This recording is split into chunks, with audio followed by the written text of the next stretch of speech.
Out here walking today. Got a pretty long way to go. I'm already huffing and puffing a little bit, but gotta push through and gotta make it. Shooting for about 6 miles.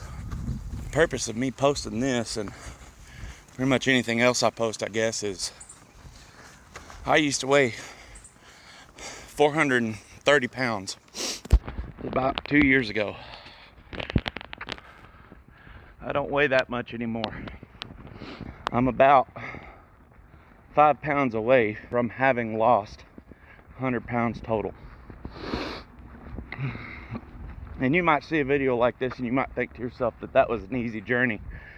But I can tell you, it took me almost 2 years to get where I'm at today. It was not a straight shot down. There was a lot of ebb and flow. There was a lot of up and down. It is not easy weighing that much and even existing, much less trying to lose that weight. I'm not saying that as a poor me. I'm not saying that as making excuses for anything. But the reason I'm saying that is because I'm curious what goals you have set out for yourself that you're not shooting for because you are terrified of how long it's going to take you to get it, or it seems impossible, it seems too hard. I'm here to tell you that it's doable, especially when it comes to weight loss, man. Just get moving. That's all it takes. One little step in front of the other, and you're going to mess up along the way. You're going to backslide a little bit. As long as you keep that trajectory going the right direction, you will accomplish your goals. This is coming from somebody who, at the age of 24, I weighed 430 pounds, like I said, and I had pretty much made it up in my mind by that point. That was almost 6 years ago now, I think, that I was just gonna stay big for forever. My parents were big people. They weren't quite as big as I got, but they were bigger.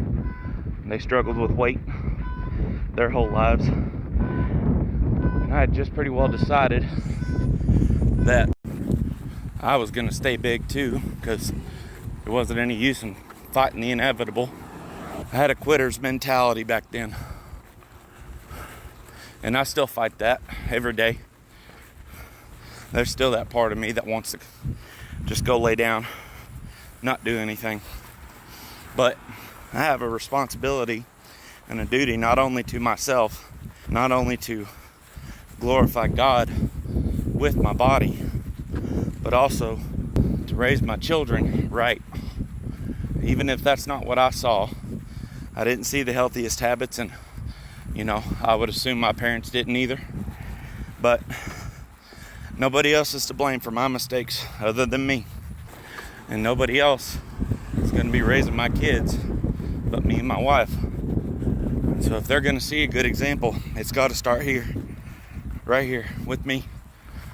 I'm just wondering how many of you make that same excuse, because I did it. This isn't me pointing fingers and judging. I did it. I made every excuse in the book as to why. Didn't matter what I did, I couldn't lose weight. Couldn't be a good dad, couldn't be a good husband. I made every excuse. Always pointed the finger at everybody else. Not to get too poetic or philosophical, but I think that's a small issue pointing at a larger problem with our country. We're all ready to point the finger at somebody else, every one of us. Doesn't matter which side of the aisle you're on, black, blue, white, purple, red, any of it. We're always ready to point the blame at somebody else. We need to take accountability for our own actions. All of us. Every one of us. And so, this might have been a heavier topic, but I hope it highlights something that maybe a blind spot you didn't see in your life that'll help you the way that kind of stuff was pointed out to me, and it helped me. Because if you don't know you have a problem, you can't ever fix it. I'm heading back to the old grind though. Y'all pray for me. God bless.